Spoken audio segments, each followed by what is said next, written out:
我身边这台车啊，是我一个朋友他刚买的朗逸新锐。虽然说呢是个二手车，但其实也就是去年款的，所以也就是一个准新的状态啊。主要是想跟大家讨论一个问题，就是在2025年的现在，为什么还会有人去购买传统的燃油车，或者说他们目前的需求是什么？因为放眼到整个市场当中，目前在市场的销量占比当中，总体上纯燃油车还是占据着差不多一半的份额的。那么这些人他为什么会去买这样的车？或者说我也跟我这个哥们儿我去问他了，我说哎，你当初为什么买这样一个车，而没有去买电动车或者那些绿牌插电混动车？他呢给了我一些答复，然后我觉得也是至少以他的这种使用需求来说，也还是挺有道理的。所以今天想跟大家就是说，咱们去进行这样一种就是开源式的，对吧？探讨。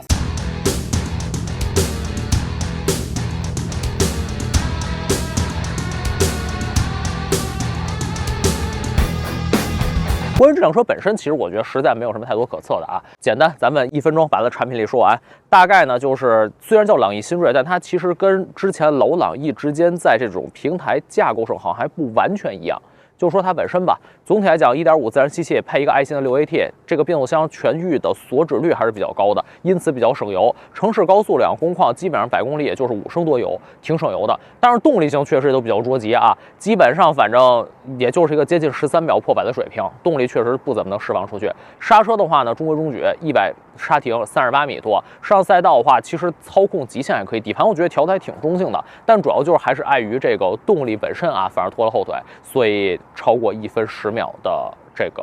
圈速了啊。再说日常驾驶，其实我觉得啊，就是如果你要是不着急的话，开着它，反正我觉得还行。大概什么感觉呢？就是总体变速箱换挡挺平顺的，然后转向手感也比较的自然，低速挺轻，高速比较的沉重。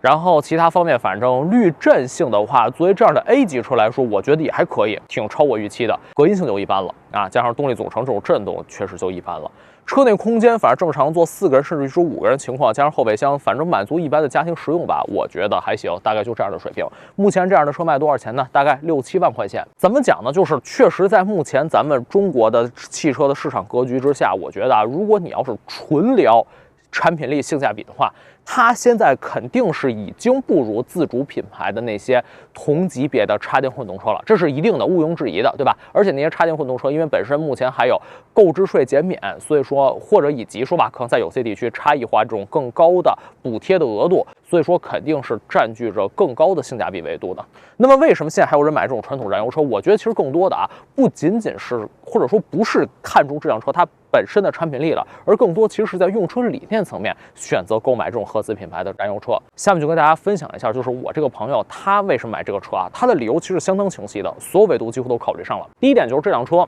他买了之后，主要呢是给他妈妈开。然后我就问他，我说你为什么不考虑买一个比如说更省油的，或者说电车，对吧？他跟我说，第一，他家里没有固定的充电条件，第一点。第二就是这辆车的话，主要一般也就是用作他们家有2处房子，一处呢在东边，一处呢在西边。妈妈呢，反正基本上1周可能有这么2回吧，这么往返。所以说这辆车的话，反正对于他们家来说，实际的你说通勤里程的话，1年也就是可能几千公里。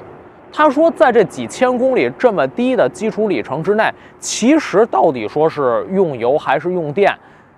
他觉得所谓的经济成本差不了太多。而且呢，像这样的车的话，即便它是个燃油车，但实际上它的油耗也还行，不是那种高的很离谱的。另外呢，就是他说，如果要是开这辆车真的说是出城，对吧，跑高速长途这些，其实在这个维度上，反而这种说小排量传统燃油轿车，它的油耗还是相对有优势的。我觉得行，没问题啊，这点过了。第二点就是呢，他觉得说老人开这辆车吧，不希望老人有那种什么续航焦虑，还需要去找地方什么去充电啊，什么计算里程啊，特别到了冬天之类的，还得去算一大堆参数，或者说在充电站还得跟其他的一些社会车辆去挤兑这个充电资源等等之类的，还是个挺孝顺的哥们儿啊。所以说他觉得说就买一传统燃油车吧，使用的方式跟之前也没有什么区别，没有什么门槛啊。第二点。第三点，他提到说，像这样的车型，它目前在市场上，别管说是技术水平或者说保有量，相对是比较高的。所以说呢，无论是在保险，包括说维修啊、养护啊这些方面，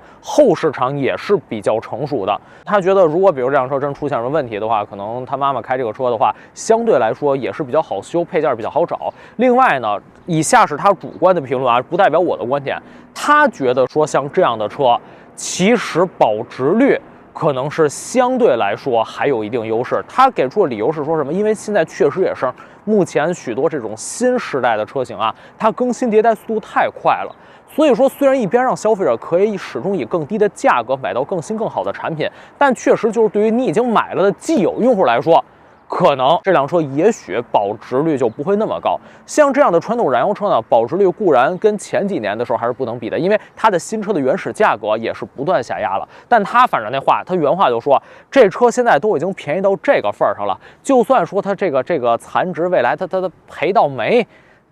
它也多少还能剩点吧，也赔不了太多了。反正就我觉得吧，咱也不能说多么科学，但至少还是挺朴素的这样的一种认知的。另外呢，他也强调，就是像北京作为北方城市，他说，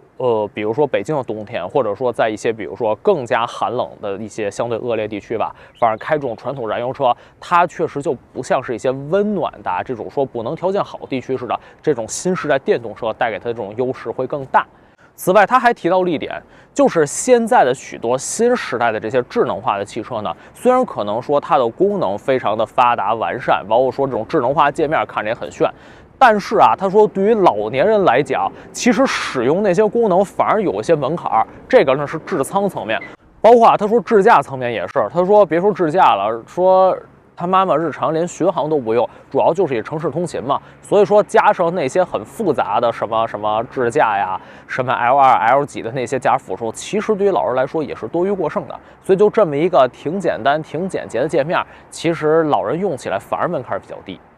所以反正说基于以上的这些角度吧，他就买了这样的一个朗逸新锐。